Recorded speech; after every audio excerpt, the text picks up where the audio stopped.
வணக்கம் நண்பர்களே, welcome to Saraj YouTube channel. This is Jegadeeswari Sivarajan, special educator. இன்னைக்கு நம்ம பார்க்க போற topic the truth about special education nobody talks about. அதாவது ஸ்பெஷல் எஜுகேஷனை பத்தி இன்னைக்கு நிறைய தகவல் நமக்கு கிடைக்குதுங்க. நிறைய வீடியோ பாக்குறோம், போஸ்ட் பாக்குறோம். ஆனா ஒரு ஸ்பெஷல் எஜுகேட்டரா நாங்க தினமும் குழந்தைங்களோடவும் பேரண்ட்ஸோடவும் பயணிக்கிறப்ப சில விஷயங்களை ரொம்ப தெளிவா புரியுங்க. அதை தான் இன்னைக்கு உங்களோட ஷேர் பண்ண போறேன். சில நாட்களுக்கு முன்னாடி ஒரு பேரண்ட்ஸ் என்கிட்ட கேட்டாங்க, மேம் நாங்க எல்லா தெரப்பிக்கும் போறோம், ஆனா ஏன் என் குழந்தைக்கு இன்னும் ப்ராக்ரஸ் இல்ல, ரொம்ப ஸ்லோவாவே இருக்கு அப்படின்னு கேட்டாங்க. அந்த கேள்வி என்ன ரொம்ப யோசிக்க வச்சுதுங்க. உண்மையிலேயே இது ஒரு பேரண்ட்ஸ் மட்டும் கேட்கிற கேள்வி இல்லைங்க. ஸ்பெஷல் எஜுகேஷன்ல இருக்க நிறைய பேருக்கு இந்த கேள்வி வரும். அதனாலதான் இந்த வீடியோ. முதல்ல ஒரு விஷயம் சொல்றாங்க, இந்த வீடியோ யாரையும் குறை சொல்றதுக்காகவோ யாருடைய முயற்சியும் விமர்சிக்கிறதுக்காகவோ இல்ல. ஒவ்வொரு குழந்தையும் வேற மாதிரி. அதனாலதான் நான் சொல்ல போற எல்லா விஷயங்களும் எல்லா குழந்தைங்களுக்கும் அப்படியே பொருந்தும் அப்படிங்கிற அர்த்தம் இல்லைங்க. ஒரு ஸ்பெஷல் எஜுகேட்டரா நாங்க பார்த்த அனுபவங்களையும் கத்துக்கிட்ட சில முக்கியமான உண்மைகளையும் தான் உங்களோட ஷேர் பண்ண போறேன். இந்த வீடியோ உங்களுக்கு ஒரு புதிய பார்வையை கொடுக்கும் அப்படின்னு நம்புறேங்க. ஸோ ஃபர்ஸ்ட் ட்ரூத் என்னன்னு கேட்டீங்கன்னா, ஸ்பெஷல் எஜுகேஷன் அப்படிங்கிறது மேஜிக் இல்லைங்க. நிறைய பேரண்ட்ஸ் கேட்கிற ஒரு கேள்வி, மேம் எப்ப என் குழந்தைங்களுக்கு சேஞ்சஸ் ஆகும், எப்ப இம்ப்ரூவ்மெண்ட் வரும், எப்ப அவங்க மாறுவாங்க, இந்த மாதிரியான கொஸ்டின்ஸ் எல்லாம் கேக்குறாங்க. உண்மையை சொல்லணும்னா ஸ்பெஷல் எஜுகேஷன் அப்படிங்கிறது ஒரு மேஜிக் இல்ல, மிராக்கிள் இல்ல. நாங்க செய்யறது குழந்தையோட ஸ்ட்ரென்த் என்னன்னு கண்டுபிடிக்கிறோம். அவங்களுக்கு எப்படி ஈஸியா கத்துக் கொடுக்க முடியும் அப்படின்றத பார்த்து அதுக்கேத்த மாதிரி ட்ரைனிங் கொடுக்கறோம். ப்ராக்ரஸ் கண்டிப்பா வருங்க. ஆனா ஒவ்வொரு குழந்தைக்கும் அந்த ப்ராக்ரஸ் வர ஸ்பீட் மட்டும் வேறுபடுங்க. ஸோ ரெண்டாவது உண்மை என்னன்னு கேட்டீங்கன்னா, ஏர்லி இன்டர்வென்ஷனுக்கு மாற்று இல்லை. சில பேரண்ட்ஸ் கிட்ட இன்னும் கொஞ்சம் வெயிட் பண்ணுங்க, வயசு ஆனா சரியாயிடும்னு நிறைய பேர் சொல்றாங்க.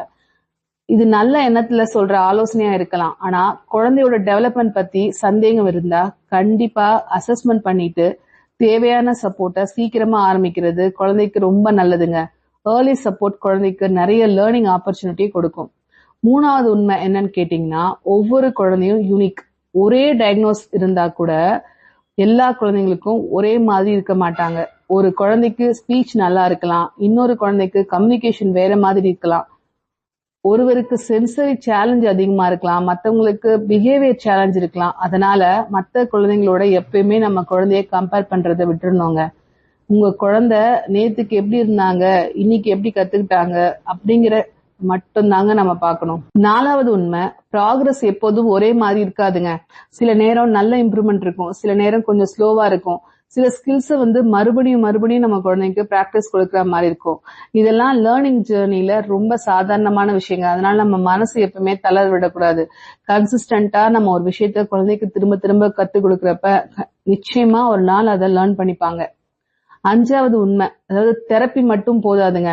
தெரப்பிக்கு போறது ரொம்ப முக்கியங்க. ஆனா தெரப்பி ரூம்ல நடக்கிறது மட்டும் லேர்னிங் நடக்காதுங்க. வீட்டுல பண்ணணும், ஸ்கூல்ல பிராக்டிஸ் பண்ணணும், வெளியிலயும் பண்ணணும். டெய்லி ரொட்டீன்லயும் பிராக்டிஸ் நடந்தாதான் அந்த ஸ்கில் குழந்தைக்கு நன்றா வரும். அதனால பேரண்ட்ஸ், டீச்சர், தெரபிஸ்ட் எல்லாரும் சேர்ந்து தாங்க ஒர்க் பண்ணணும்.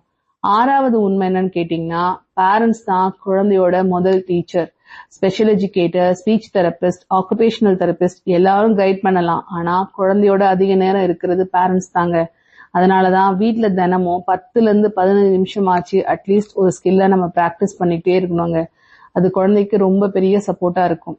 ஏழாவது உண்மை என்னன்னா, பிஹேவியருக்கு பின்னாடி ஒரு காரணம் இருக்குங்க. எப்பயுமே குழந்தைங்க அழுதுட்டு இருக்காங்க, இல்ல சத்தம் போடுறாங்க, இல்ல மத்தவங்களை போட்டு அடிக்கிறாங்க அப்படின்னா அந்த குழந்தைக்கு ப்ராப்ளம் பிஹேவியர் இருக்கு அப்படின்னு நம்ம லேபிள் பண்ணிடக்கூடாதுங்க. குழந்தை ஏன் அப்படி பண்றாங்க அப்படிங்கறத பாக்கணும். ஒரு சமயம் அந்த பிஹேவியர் கம்யூனிகேஷனா கூட இருக்கலாம். சில கம்யூனிகேஷன் டிஃபிகல்ட்டியா இருந்தா கூட சென்சரி ஓவர்லோடடா இருக்கலாம், இல்ல ஃப்ரஸ்ட்ரேஷனா இருக்கலாம், இல்ல குழந்தைங்களுக்கு ஏதாவது பெயினா இருக்கலாம். இதனாலதான் பிஹேவியரை நம்ம பார்க்காம அந்த பிஹேவியர் ஏன் நடக்குது அப்படிங்கறத பத்தி யோசிக்கணுங்க. எட்டாவது உண்மை, ஸ்பெஷல் எஜுகேஷன்ல ஃபங்க்ஷனல் இண்டிபெண்டன்ஸ் தாங்க முக்கியம். ஸ்பெஷல் எஜுகேஷன்ல நாங்க ஃபோக்கஸ் பண்றது மார்க் கிடையாதுங்க. குழந்தை தன்னோட தேவைய சொல்ல முடியுதா, தன்னோட வேலைகளை தானே இண்டிபெண்டா செய்யறாங்களா அப்படிங்கறதாங்க பார்ப்போம்.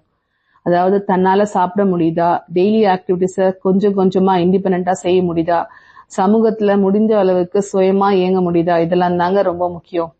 ஒன்பதாவது உண்மை என்னன்னு கேட்டீங்கன்னா, இன்க்ளூஷன் அப்படிங்கிறது அட்மிஷன் மட்டும் இல்லைங்க. அதாவது ரெகுலர் ஸ்கூல்ல அட்மிஷன் கிடைச்சிச்சுன்னா மட்டும் அது இன்க்ளூஷன் நம்ம சொல்ல முடியாதுங்க. நம்ம சிறப்பு குழந்தைங்களுக்கு டீச்சரோட சப்போர்ட் வேணும், ஃப்ரெண்ட்ஸ் அக்செப்ட் பண்ணிக்கணும், தேவையான அக்கமடேஷன் பண்ணி கொடுக்கணும், குழந்தைங்களுக்கு ஏற்ற மாதிரி டீச்சிங் சப்போர்ட் வேணும். அப்பதாங்க இன்க்ளூஷன் உண்மையிலேயே அர்த்தமுள்ளதா இருக்கும். 10வது உண்மை, ஒரு சின்ன ப்ராக்ரஸும் பெரிய வெற்றி தாங்க. முதல்ல ஐ கான்டாக்ட், முதல் மீனிங்ஃபுல் வேர்ட், முதல்ல ஸ்பூன் யூஸ் பண்றது, முதல்ல கிரீட்டிங் பண்றது. வெளியில இருந்து பாக்குறவங்களுக்கு இது ஒரு சின்ன விஷயமா தோணலாம். ஆனா அந்த குழந்தைக்கும் அந்த ஃபேமிலிக்கும் அது மறக்க முடியாத ஒரு பெரிய மைல்ஸ்டோனா இருக்குங்க. அதை நம்ம மனசார செலிப்ரேட் பண்ணணும். 11வது உண்மை என்னன்னு கேட்டீங்கன்னா, ஸ்பெஷல் எஜுகேஷன் அப்படிங்கிறது ஒரு டீம் ஒர்க்குங்க. ஒரு ஸ்பெஷல் எஜுகேட்டர் மட்டும் எல்லாத்தையும் செய்ய முடியாது. Parents, teacher, speech therapist, occupational therapist, psychologist, ஏன் ஃபேமிலி மெம்பர்ஸ் எல்லாருமே சேர்ந்து ஒரே கோலோட ஒர்க் பண்ணும்போது தான் குழந்தைங்களுக்கு நல்ல ப்ராக்ரஸ் கிடைக்கும். அது 12வது உண்மை. அக்செப்டன்ஸ் வந்தாதான் growth ஆரம்பிக்கும். அக்செப்டன்ஸ்னா நம்ம நம்பிக்கையை விட்டுறது இல்லைங்க.